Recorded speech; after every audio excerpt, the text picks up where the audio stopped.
Since the beginning of time, there have been those men who looked to the sky, who envied birds their graceful soaring flight, who said to themselves, "If I could but fly."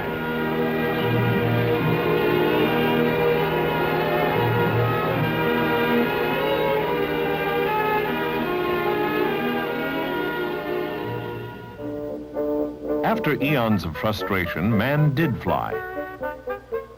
It was the year 1783 AD when man first freed himself from the bonds of earth and rose to heights once reserved for winged creatures alone. He first ascended toward the heavens, suspended from a fabric bag filled with heated air. It wasn't long before the interest in ballooning became widespread, and its military possibilities were considered by many countries, including the United States. During the American Civil War, the Union Army used balloons for observation purposes. In the last half of the 19th century, the interests of many experimenters shifted from the lighter-than-air balloons to the glider. Visionaries considered the feasibility of adding a mechanical means of locomotion to the glider. Their ultimate goal was to develop a glider which could use some means of power for flight, a man-carrying aircraft. A technological breakthrough occurred with the invention of the high-speed internal combustion engine. Near the end of the century, the high-speed engine was married to the glider. The result was the birth of the airplane. In 1903, two imaginative bicycle mechanics felt they had a heavier-than-air machine which could carry a man aloft in sustained, controlled flight.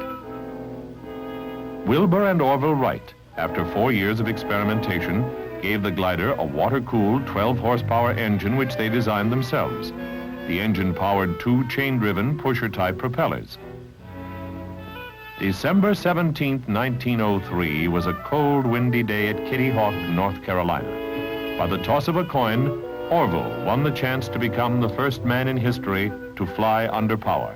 The first flight, covering a distance of 120 feet, lasted only 12 seconds. 4 flights were made that day, and the last flight covered 852 feet in 59 seconds. Because of the bleak December weather and a lack of fanfare, only 5 people witnessed those first historic flights. The Wrights returned home to Dayton, Ohio to continue their experiments. For one thing, they had to refine the controlling devices in order to turn the airplane in a safe manner. They began to patent certain features of their flying machines.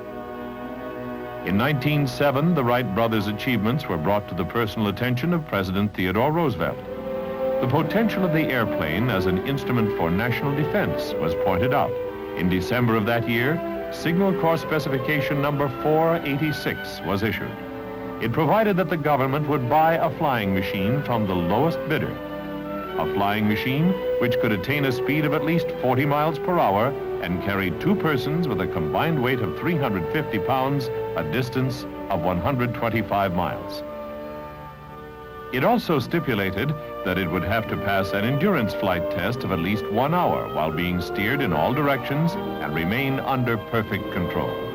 In all, 41 proposals were received, but eventually the Wrights and 2 others were given the go-ahead to build the first American military airplane. The Wrights were the only ones to deliver. They signed the contract on February 10, 1908, and 200 days later, Orville delivered the Wright Flyer to Fort Myer, Virginia, where initial flight testing began. There were several setbacks, including a crash which required the construction of a new airplane. The crash took the life of Lieutenant Thomas E. Selfridge, who was flying as Orville Wright's passenger. He became the Army's first aviation fatality. Orville sustained severe injuries in the smash-up. On July 27, 1909, Orville made the first official test flight. Lieutenant Frank P. Long went along as a passenger. The flight established a world's record, 1 hour, 12 minutes, and 40 seconds. The final test on July 30 was the speed flight. This time, Orville's passenger was Lieutenant Benjamin D. Fulloy. The average speed of 42.5 miles per hour won the Wrights a bonus of $5,000 over the contract price of $25,000. The Wrights airplane was officially accepted by the Army on the 2nd of August 1909 and was designated Signal Corps Airplane Number 1. The Army's contract included a stipulation that the Wrights teach 2 officers to fly the machine. In October of 1909, Wilbur trained the Army's first aviators. Lieutenants Frederick E. Humphreys and Frank P. Lom soloed after just over 3 hours of flying time. But by the end of the year, the Signal Corps lost these first 2 pilots when they were returned to their regular Army assignments. In 1910, Lieutenant Fulloy became the first correspondence school pilot. He learned to fly the airplane while getting instructions from the Wrights by mail. Until 1911, the Army had only 1 airplane and 1 pilot, Fulloy. In March of that year, Congress appropriated $125,000 for Army aeronautics. 5 new airplanes were ordered, 3 from the Wrights and 2 from Glenn Curtiss. The Curtiss airplane was also a pusher type, but it had only 1 seat. Little by little, more men were taught to fly. By the end of 1913, 24 pilots were authorized to wear military aviator badges. Among them was Lieutenant Henry Hap Arnold, who first learned to fly at the Wright School near Dayton, then later qualified as a military pilot at College Park, Maryland. During this period, many flying schools were established. Because of the favorable flying conditions in California, Glenn Curtiss moved west and established a school in San Diego. It grew into the Army's first permanent aviation school. 2 overseas training schools were also established, one in Hawaii and the other in the Philippines. Near Manila, Lieutenant Frank Lom opened a flying school with 1 airplane, a Wright Model Type B. At College Park, Maryland, Army pilots pioneered in several areas. The advantages of 2-way radio telegraphy were demonstrated. Experiments were conducted in aerial photography.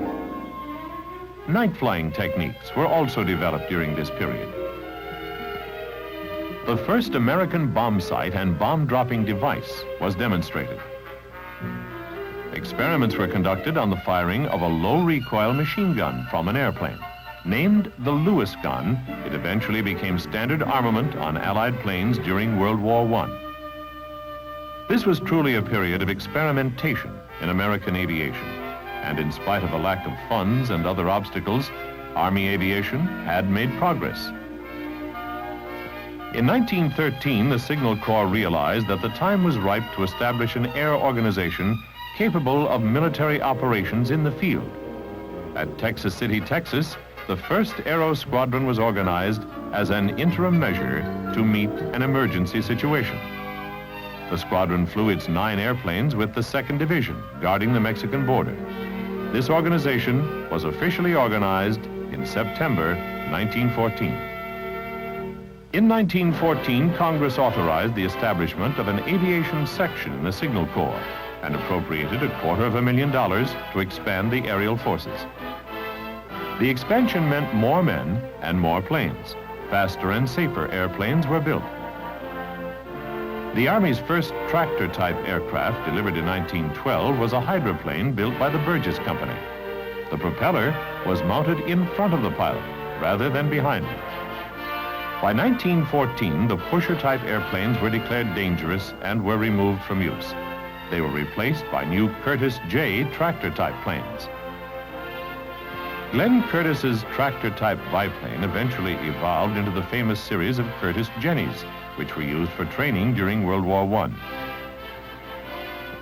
The United States Army witnessed the airplane developing gradually until it emerged as a true military weapon. When World War I began, less than 11 years after the success of the Wright brothers, the airplane began to influence the histories of many nations.